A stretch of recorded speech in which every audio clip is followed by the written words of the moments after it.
This is Euronews Now. I'm Helena Humphrey. Here are your headlines. Chinese military drills get underway in the air and sea close to Taiwan as US House Speaker Nancy Pelosi continues her visit to the island. The US state of Kansas votes to protect abortion rights in the first referendum of its kind since Roe v. Wade was overturned. And scorching temperatures across Europe as countries swelter in the third heat wave of the summer.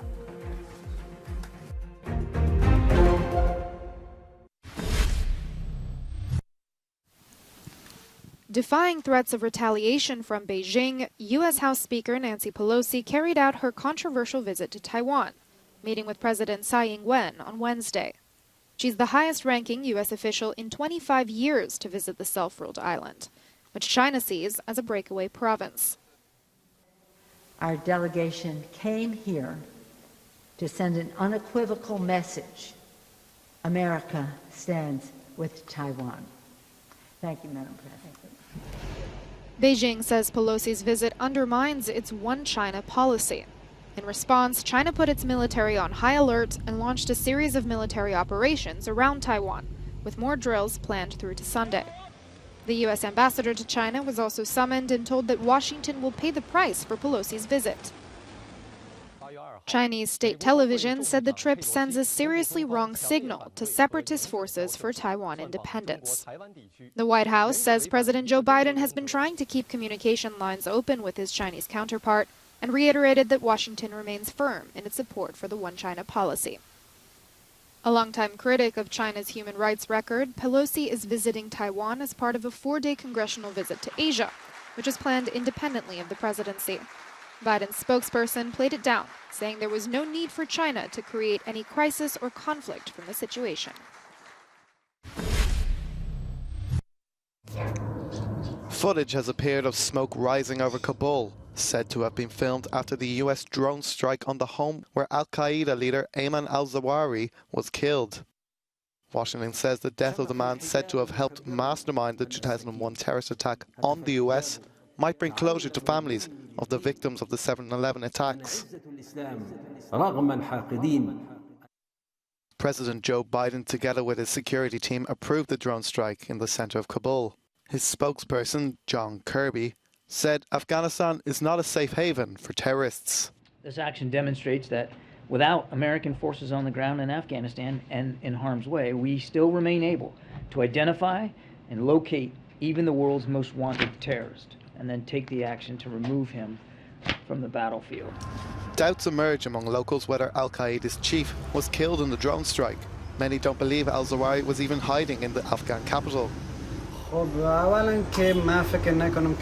I do not think the leader of Al-Qaeda could be in Kabul because this is a terrorist group. I do not think they would send their leader to Afghanistan. And the attack, which happened 2 days ago, was just an attack to create fear among the people and stress them out. Nearly 3,000 people were killed in the 9/11 attacks in the US. Reaction in New York at the Ground Zero Memorial Center was welcomed from one particular man who lost his wife on that fatal day. Thrilled. The person who told me, even before I remembered who this guy was, I just got this tingle up from the bottom of my spine right up to my neck. Just whoa, just like that. It was nice to hear. Al-Zawahiri's death and that of al-Qaeda's better-known leader, Osama bin Laden, means both men have been killed in US military operations.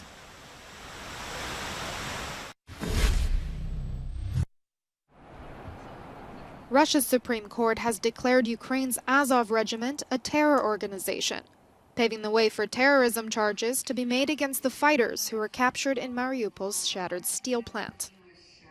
The Azov regiment dismissed the High Court ruling in a statement that accused Russia of looking for new excuses and explanations for its war crimes. Since their surrender in mid-May, scores of Azov fighters have been held prisoner by Moscow. Russian authorities have opened criminal cases against them, accusing them of killing civilians. The addition of terrorism charges could mean even longer prison sentences. Last week, dozens of Ukrainian prisoners of war, including some of the Azov fighters, were killed in an explosion at a penal colony in eastern Ukraine. The cause of the blast has been difficult for both sides to confirm.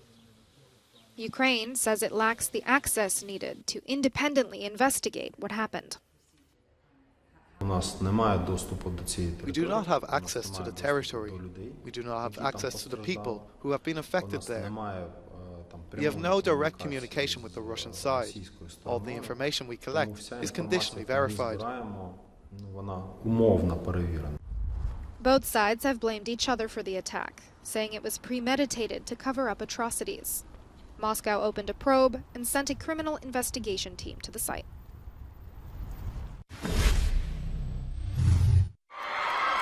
Pro-choice activists in the United States finally have something to cheer about after a resounding victory for abortion rights in the conservative state of Kansas.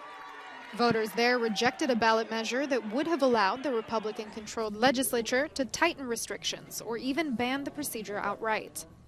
The referendum was seen as a litmus test for voter sentiment.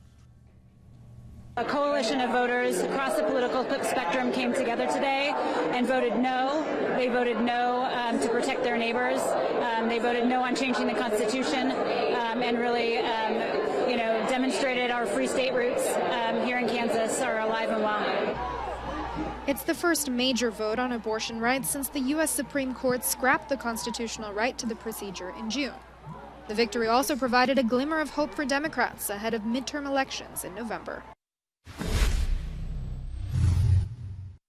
France is facing yet another heat wave, the third so far this summer. The country's weather agency has issued warnings for Wednesday and Thursday when temperatures are expected to rise across the country. 35 to 39 degrees Celsius are forecast to be registered across France, with the exception of the northern portion of the country's Atlantic coast. In the country's southwest, 40 degrees Celsius are set to be registered.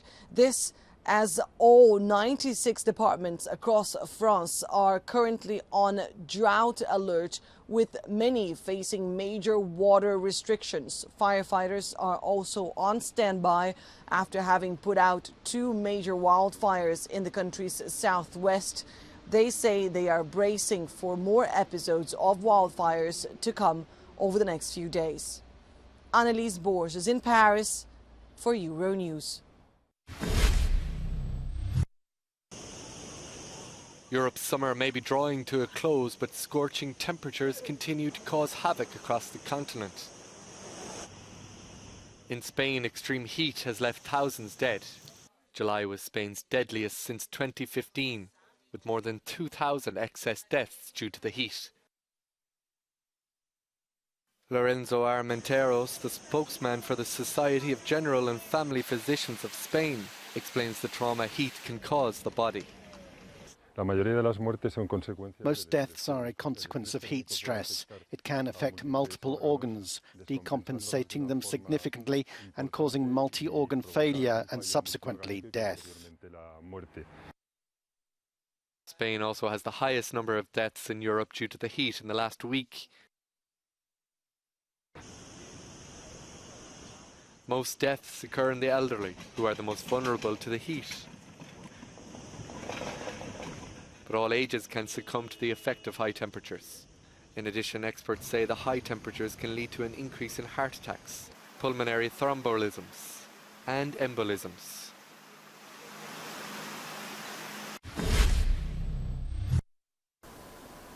A California community wiped from the map after a wildfire ripped through the northern part of the state. Klamath River, a small town of about 200 residents near the border with Oregon, is unrecognizable. Most of the homes, businesses, and other buildings have been destroyed. 80-year-old Roger Derry, who spent half his life in Klamath River, was stunned by the scale of the damage. Everything's gone except you go up toward the Oak Knoll, there's 1 or 2 houses there that are still okay. The rest are all gone. I mean, it burned so hot, you can't believe it.